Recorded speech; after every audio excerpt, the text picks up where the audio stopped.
You're listening to Rabbi Aryeh Wolbe of Torch in Houston, Texas. This is the Everyday Judaism Podcast. All right, welcome back, everybody, to the Everyday Judaism Podcast. It's so wonderful to be here. And today we are going to continue with the laws of charity. Siman 34, Siman Lamed Daled, Halacha Vav, the sixth halacha. Hanosein Levanov Uvnosav Hagdolim, someone who provides for his older son and daughter, meaning children, she'eno chayav b'mzonosem, whose sustenance he is not liable, shehem yosim mibnei sheishanim.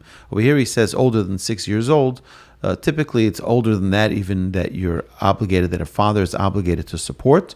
We today support our children till they're married, till they're out of the house.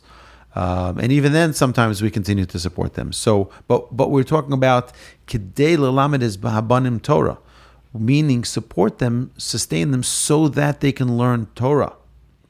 V'lahanhig es habanos b'derech yishara, and to pay for someone to guide the daughters to go on a straight path. V'chein hanosin matanos la'aviv, and similarly one who gives gifts to his father. She'enu yochel lefarnoso, a father who cannot support himself, rak mimos tzedakah shalom, other than through his own charity funds. So all of these, v'heim tzrichim lekach, and they need this support. Hareze b'chlal tzedakah, these are considered as charity, and maser funds can be used for this. So again, if you remember, just as a review, in previous episodes, we talked about the difference between maser, which is the 10% tithe of everything we earn, and then we have on top of the 10%, which is called tzedakah, which is charity. V'lo od, ela shetzorach lagdim la'acherim, but moreover is that the parent or child are obligated to give to their own, meaning to your father or mother or to your children, before you give to others. Even someone who is not his son or his father, elokrovo, but his relative, who kodem l'chol, they take precedence over non-family. We talked about there's priorities in the charity that we give. Charity begins at home is a halacha. The halacha says we first need to give charity to our family. And those who are poor in his own household precede the poor in the city. And the poor in your city precede the poor in another city. Shenemar, as the verse states, right, to your brother, to your poor, to your destitute in your land. Aval, however, the laws apply only to the individual who is giving charity. However, the executor of a charity fund, who is distributing charity for the fund, for example, in most congregations, they have a charitable fund that they give to poor people who come to their community, poor people who need for medical assistance or whatever it may be. So such an executor must be careful, tzarich lizor, shelo yarbe lekrovav yosem l'shar aniyim, not to prioritize his own relatives from community charity over other poor people. Meaning, yes, it's very nice that you're the executor of the community funds, but that does not mean that you can prioritize your family over the other poor people in your community, because that's not your money to decide. A person's own money, yes, that they can prioritize, but other people's money, meaning the congregation's money, which is being allocated to give to the poor, shouldn't go to your family first because you're the executor. Okay, halacha number 7. Anyone who gives money to the poor person, with a sour countenance. You don't give it with a smile. You don't give it, you have your face turned away to the ground. Even if you give him $1 million, you give him 1,000 gold coins, it doesn't make a difference. Such a person has ruined his meritorious deed. You did a great deed, but you ruined it. Why? You lost the mitzvah. You lost the mitzvah because you didn't do it properly. Ve'over v'lo yeira levavcha. That you have violated the transgression of, and let your heart not feel badly when you give to the poor person. And there's a verse in the Torah. Elo tzorach litin lo b'sever panim yafis u'b'simcha u'misonen imal tzaraso. A person who gives charity needs to give it with a smile. He needs to give it with a love. And you need to commiserate with the person over his misfortune. Kemosha Amar Eov, just like Job says, Im lo bachisi likshe yom ogma nafshi le'evion. Did I not weep for the heavily burdened? Did I not sorrow for the destitute? Vayidaber lo divri tanchumim v'nichumim shenemar v'leiv almono arnin. And we see that he spoke in consoling and comforting words, as it says in Job again, and I would bring joyous song to a widow's heart. Meaning, he took their pain and was there with them. He empathized with them. That's our job, and we mentioned this so many times in all of our classes, particularly in our Jewish Inspiration podcast, where we talked about generosity. We talked, it's not what you give, it's how you give. It's not what you give, it's how you give. The amount of money is yes, it's important, of course. A person needs a certain amount of money, to live, and a person needs a certain amount of money to get out of their troubles. True. But more important than that is, does this person actually care about me? Does this person feel my pain? Do they know what I'm going through? And that is much more important than the financial amount. Halacha number 8. It is forbidden to turn away a poor person who has requested charity empty-handed. Rekam. You cannot. Even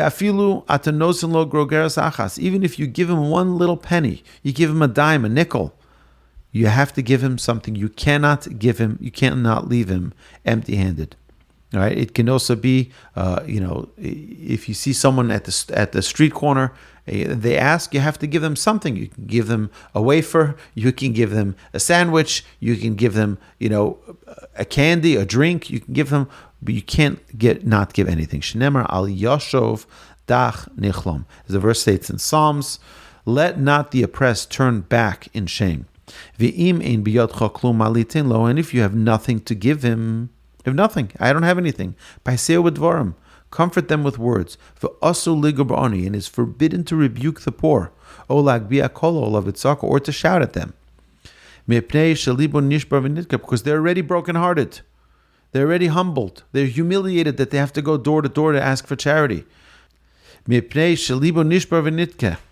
That's right, David. You understand. That's exactly what we know. Some people don't understand the importance of feeling the pain of another person. V'harehu omer, and the verse states, Leiv nishbar v'nitke Elohim lo sivseh. A broken heart and humbled, O God, you will not despise. Okay, this is so important. The way in which we do our charity. Ve'oy lo lemi shehich lemisani. Woe unto the one who embarrasses the poor. Eliyelo kemo av. Should be to this person, to the poor, like a father. Bein berachamim, bein bidvarim. Whether it be with mercy, whether it be with words. Shenemar ava nochil avyonim, as the verse states in Job again, I was a father to the destitute. Meaning, feel their pain just like a father would feel the pain of his own child in need. Now, there is something very important that our sages tell us. Very, very, very important. Let's say you have money to give, but you're prioritizing it the way the halacha says to prioritize it. Now someone comes and asks you. So you don't have money to give this person because you have already allocated it or already decided in your mind, I'm going to give it to this cause which is on my priority list, on the priority of what the halacha says to do. So I just saw this morning when I was preparing, and a very important thing to keep in mind, and that is, never say, I don't have. Never say, I don't have. Why? don't open up an opening for the Satan to say, oh, you don't have, I'll make you not have. Meaning you say, listen, I can't give you right now. I don't have it accessible for you right now. There's a way. Even I saw in this book that I was learning that he said you can even say I cannot at this time, right? Or he says give another excuse, but don't say I don't have, because if you don't have, you don't want to open the door for the Yetzer Hara or the Satan to say, oh, I'm going to make you not have now. So I think it's just an interesting side note. Okay, halacha number 9. A pledge to charity is included in and governed by the rules of vows. Tzedakah harehi b'chal hanadorim. And therefore, lefikach, ha'omer harei olai sela tzedakah, or harei sela zo tzedakah. If someone says, I hereby obligate this coin to charity, or this coin shall be charity, or this amount of money shall be, I'm donating this to this and that cause, chayav litna la'aniyim miyad. You have to give it to the designated entity immediately. V'im ichar, and if he procrastinated, litna over bibal ta'achar. And if he violated this prohibition, meaning he procrastinated, he has violated a biblical command which says, Bal ta'achar, do not delay in fulfilling the vows, your vows. Since he could have given it immediately. And if he says, I'm going to give it to a poor person when I find them, but he hasn't found them, so mafrish or meiniach ad shiyim tzaniyim, then you should set it aside and put it aside, the pledged amount, till you find the poor person. So you can put it in an envelope and say, this is designated for a poor person. Whenever I meet them, I will give them this envelope. And if a person pledged while in synagogue, to give charity that is given to the executor of the charity fund to distribute, eino over, he does not violate the prohibition, even if he procrastinates, till the executor demands of him to fulfill his pledge, meaning to send you the invoice, right? So that as an executor's responsibility is to collect on the pledges.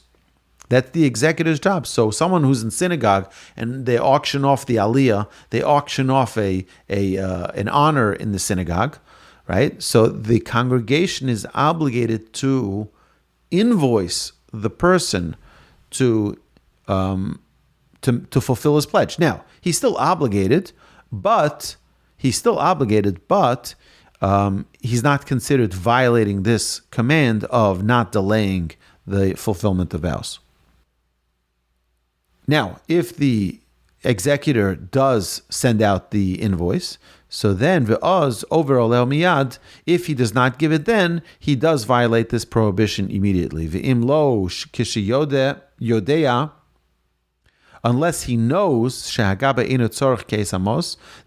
he knows that the executor does not need the money to disperse immediately, and in such a case, but he will hold it himself.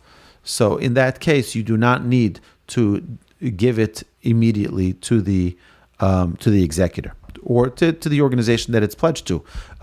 It really depends. Every organization is different. People have different styles in how they give charity, and different charities have different styles in which they hunt their donors down.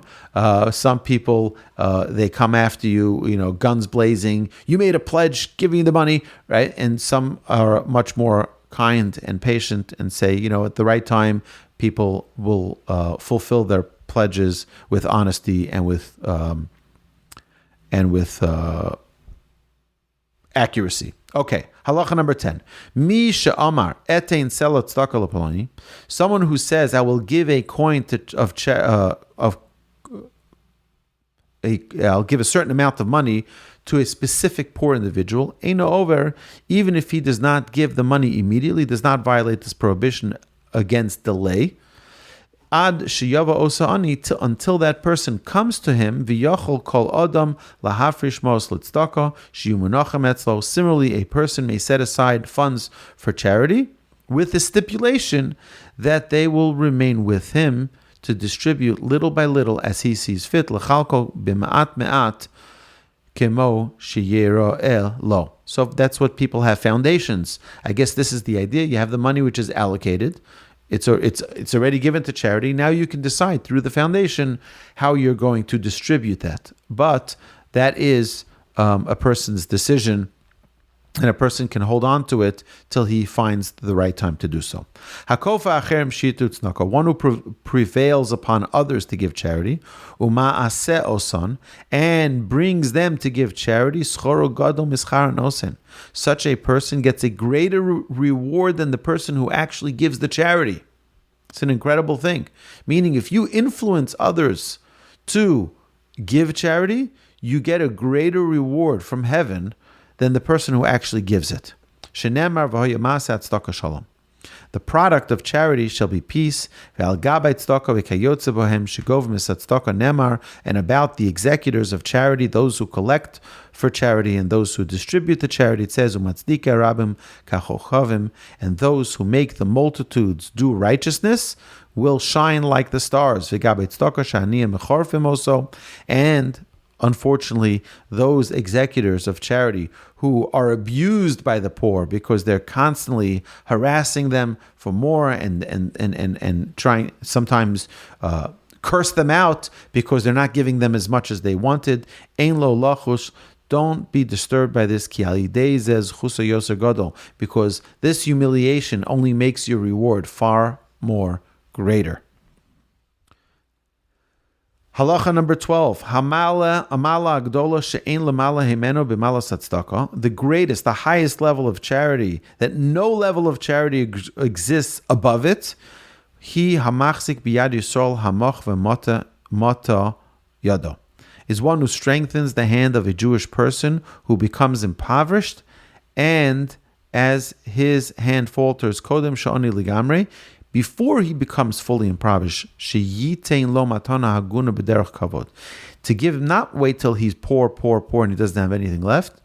Catch him before he falls and give him a substantial gift in an honorable manner. What does it mean in an honorable manner? Meaning not in a way that's public, not in a way that takes away one's dignity, but rather one that keeps the person's dignity uplifted. Ad shialveu mos, o shialveu mos, or lend him money. O yase imo shutfus, or make a partnership with him. O yamtzi lo eze esek o malacho, provide him, make up some type of business or work. Kedei lechazak yado o ad shelo yitztarach labrios, in order to strengthen his hand, meaning encourage him, give him a backing so that he doesn't feel humiliated till the point comes that he doesn't need to depend on charity anymore. And this is what the verse states, and you shall strengthen him. Kolomar, what does this mean? Hachazek bo ad shelo yipol. Hold him, strengthen him till he doesn't fall any longer. Halacha number 13, Yeshli Zor Litein Es Tzedakah Behester. So as we mentioned previously, one should be very careful to give charity in secret, without embarrassing the person who's receiving it. B'chol ma she'efshar, in any way possible. Ve'im efshar litna, and if you're able to give it be'ofen shehu be'atzma einu yodeh mi shenosna, ve'gam ani einu yodeh mi kiblo, tov me'od. Right? If you're able to give it in a way that the recipient doesn't know who it's from, and the giver doesn't know who it's to, meaning you give it to a middle party that's able to distribute it for you. A person shouldn't glorify himself by the charity that he gives. However, if he dedicates an object to charity, it is permissible. It's a very interesting halacha. It is permissible for him to inscribe his name upon it, meaning this has been dedicated by David Block, right? You can have that sign that says the David Block building, the Torch Center, right? The David Block Torch Center, right? A person can have his name on it to be a memorial for him, so he can remember it. It can be something which can be a source of pride for the entire family and for the entire legacy. That would be a beautiful thing. He says, moreover, it is indeed appropriate to do this. Now, again, there are some people who want their name to be not seen at all, and some people who understand that this would be an encouragement for others to give. This would also be something of pride for their children, where their children will see, like, wow, these were the values of my parents, and now this is the legacy I want to continue after they're following their ways. Okay. Halacha number 14. It is very extremely important, he says here, to support Torah scholars and to provide their needs in a manner befitting their honor. And if he doesn't want to accept, then we endeavor to help him with business. Where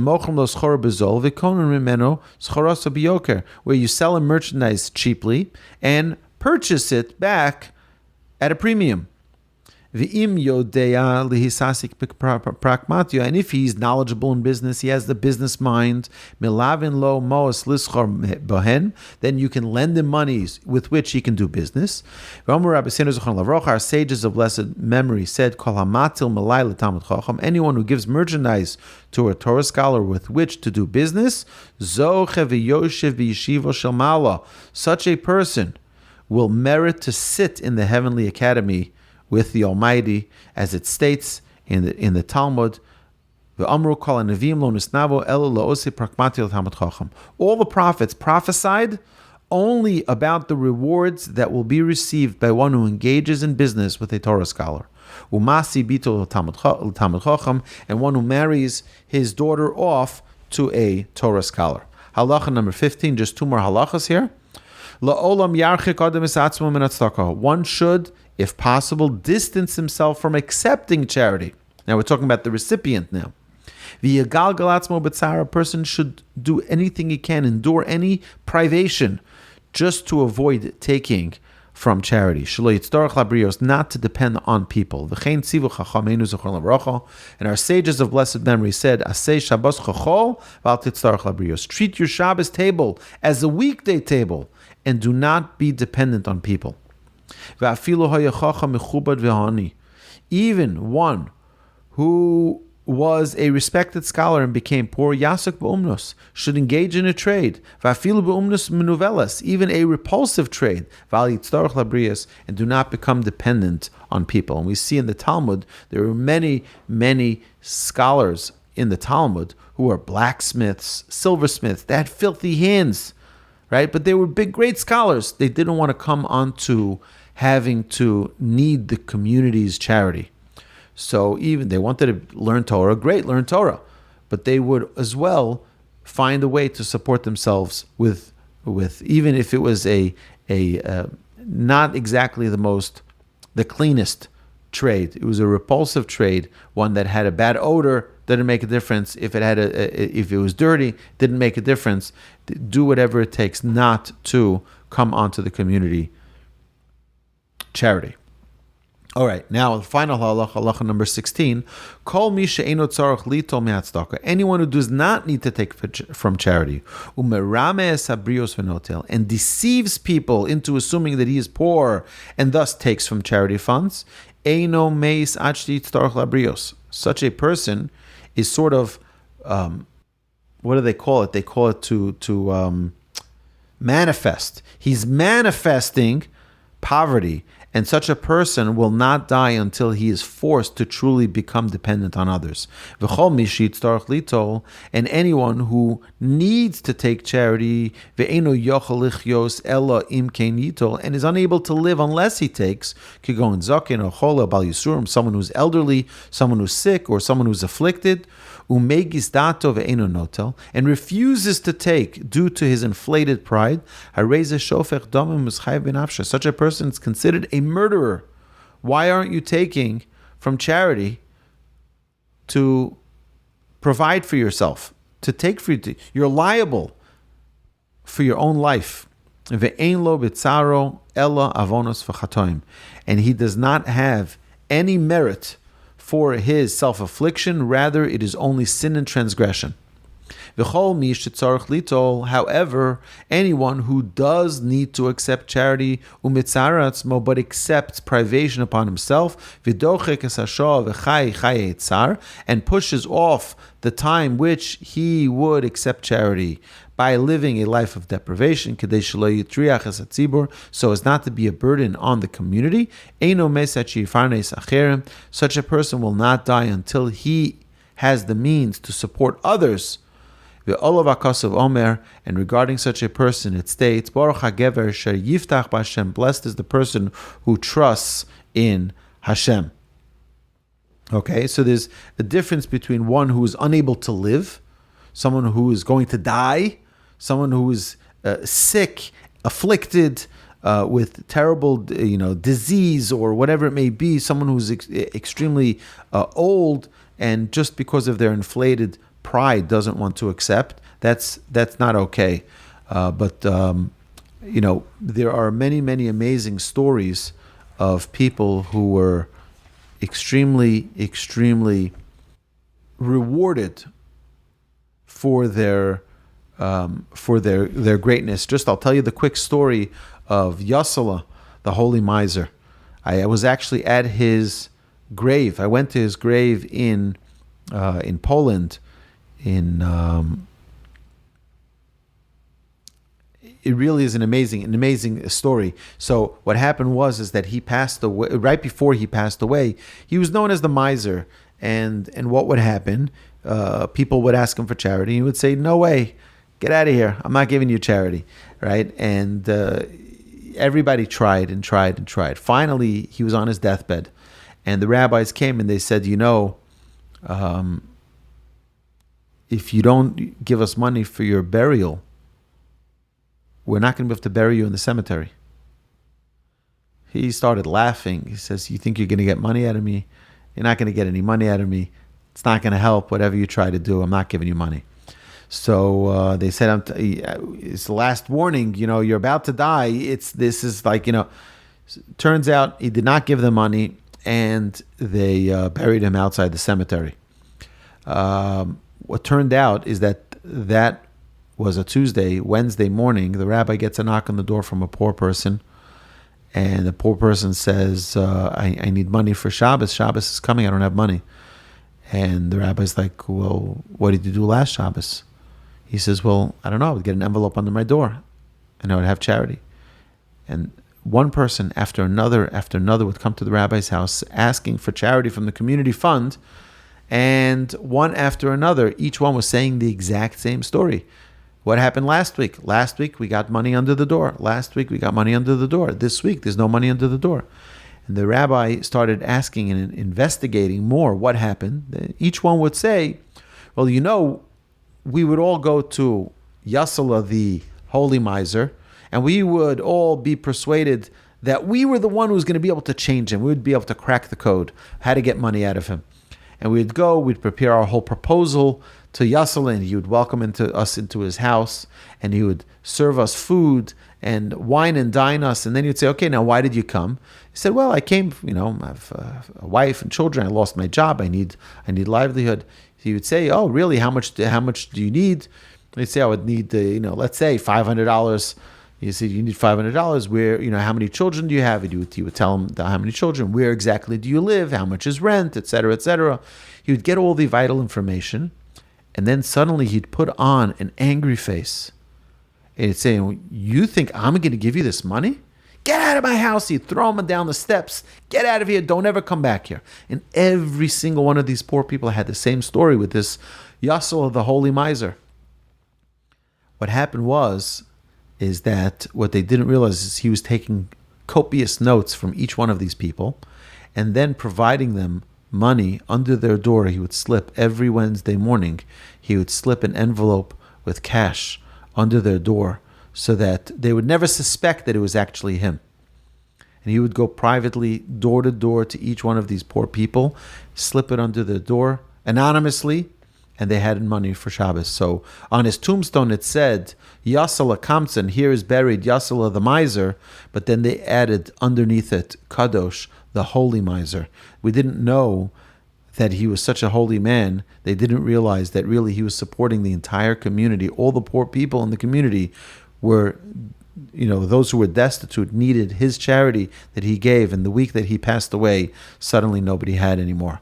So there are ways to give. There's very beautiful ways to give. And it's something that we mentioned this many, many times. Giving is a muscle. It's a muscle. And the Rambam teaches us that it's better to give $1 million $1 bills than to give $1 million check. Okay? Meaning it's better to give $1 million single dollar bills. Why? Because what happens is that you learn to give, you learn to give, you learn to give. There's a story that's told that there was once a king who needed an executioner, and he needed someone to take care of his treasury. So he picked a very cruel person for the treasury, and he picked a very kind person for the executioner. A few years later, he called them back in. It turned out that the executioner, who was so kind, became cruel, and the person from the treasury became very kind. Why? Because he was hearing the pleas of all these people, and he was giving and giving and giving and giving and giving. He eventually, it softened his heart, and he became a big giver. But the person who was the execution and started killing and killing and killing those who disobeyed the king's decrees, he became very, very cruel. So we see that the actions that we do manifest. And when we are kind, that kindness continues to give. And when we are cruel, God forbid, we become cruel. So we all want to be kind. We all want to be giving. We want to be God-like. And this is what we ask Hashem. We want to be God-like. We want to be like you. And we have to open up the doorways for that shefa, for that blessing to come to us. So Hashem should bless us all. We're going to stop here. We're going to end this broadcast here. And I look forward, God willing, to continuing our learning together with kindness, with giving, and with a countenance, which is the most important. That everything that we give should be with a smile, not out of pain. Oh, it hurts me to write this check. But rather, I'm so excited. I'm delighted that I have the opportunity, I have the privilege to be on the giving end of this transaction.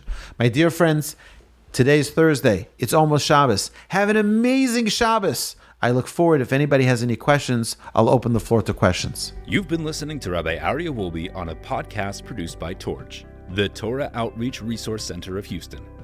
Please help sponsor an episode so we can continue to produce more quality Jewish content for our listeners around the globe.